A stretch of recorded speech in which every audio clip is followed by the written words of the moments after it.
Hi hello ಎಲ್ಲರೂ ಹೇಗಿದ್ದೀರಾ? ಚೆನ್ನಾಗಿದ್ದೀರಾ ಅಂತ ಭಾವಿಸ್ತೀನಿ. Welcome to my channel. ಇವತ್ತು ನಾನು ಹೆಸರು ಕಾಳು ಮೊಳಕೆ ಕಟ್ಟಿದ ಹೆಸರು ಕಾಳ್ದು ಕೋಸಂಬರಿ ಹೇಗೆ ಮಾಡೋದು ಅಂತ ಹೇಳ್ಕೊಡ್ತಿದ್ದೀನಿ ನೋಡಿ. ಅದಕ್ಕೆ ನಾನು 1 ಕಪ್ ಅಷ್ಟು ಮೊಳಕೆ ಕಟ್ಟಿದ ಹೆಸರು ಕಾಳು ತೊಗೊಂಡಿದ್ದೀನಿ.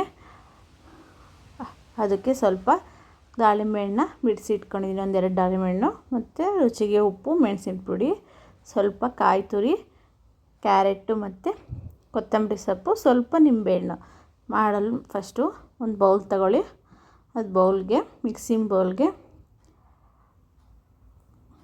1 ಕಪ್ ಅಷ್ಟು ಮೊಳಕೆ ಕಟ್ಟಿದ್ದ ಹೆಸರು ಕಾಳನ್ನ ಹಾಕ್ಕೋತಾ ಇದ್ದೀನಿ. ನೆಕ್ಸ್ಟು ದಾಳಿಂಬೆ ಹಣ್ಣನ್ನ ಮಿಕ್ಸ್ ಮಾಡ್ಕೋತಾ ಇದ್ದೀನಿ.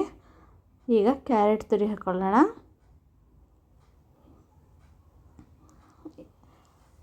ಈಗ ಅದಕ್ಕೆ ತುರಿದಿಟ್ಕೊಂಡಿರೋ ಕಾಯಿ ತುರಿ ಮತ್ತು ಕೊತ್ತಂಬರಿ ಸೊಪ್ಪು ಸ್ವಲ್ಪ. ಫಸ್ಟ್ ಈಗ ಇದನ್ನು ಚೆನ್ನಾಗಿ ಮಿಕ್ಸ್ ಮಾಡ್ಕೊಳ್ಳೋಣ.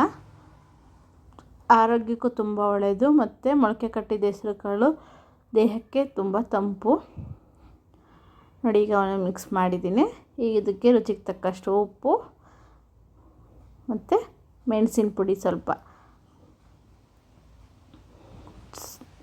ಈಗ ಒಂದು ಸ್ವಲ್ಪ ನಿಂಬೆಹಣ್ಣು ಹಿಂಡ್ಕೊಳ್ಳೋಣ. 2-3 ಹನಿ ಸಾಕು, ಜಾಸ್ತಿ ಏನು ಬೇಡ. ಈಗ ಚೆನ್ನಾಗಿ ಮಿಕ್ಸ್ ಮಾಡ್ಕೊಳ್ಳಿ. ತುಂಬ ಚೆನ್ನಾಗಿರುತ್ತೆ ಟೇಸ್ಟು. ದೇಹಕ್ಕೆ ತುಂಬ ತಂಪು ಮತ್ತು ಆರೋಗ್ಯಕ್ಕೆ ಹೆಸರು ಕಾಳು ತುಂಬ ಒಳ್ಳೆಯದು. ಒಂದ್ಸತಿ ಟ್ರೈ ಮಾಡಿ ನೋಡಿ. ಪ್ಲೀಸ್ ನನ್ನ ಚಾನಲ್ನ ಲೈಕ್ ಮಾಡಿ, ಶೇರ್ ಮಾಡಿ, ಸಬ್ಸ್ಕ್ರೈಬ್ ಮಾಡಿ ಹಾಗೂ ಬೆಲ್ ಐಕಾನ್ನ ಕ್ಲಿಕ್ ಮಾಡಿ. ತುಂಬ ಈಸಿಯಾಗೂ ಮಾಡ್ಕೋಬೋದು. ಒಂದ್ಸತಿ ಟ್ರೈ ಮಾಡಿ ನೋಡಿ.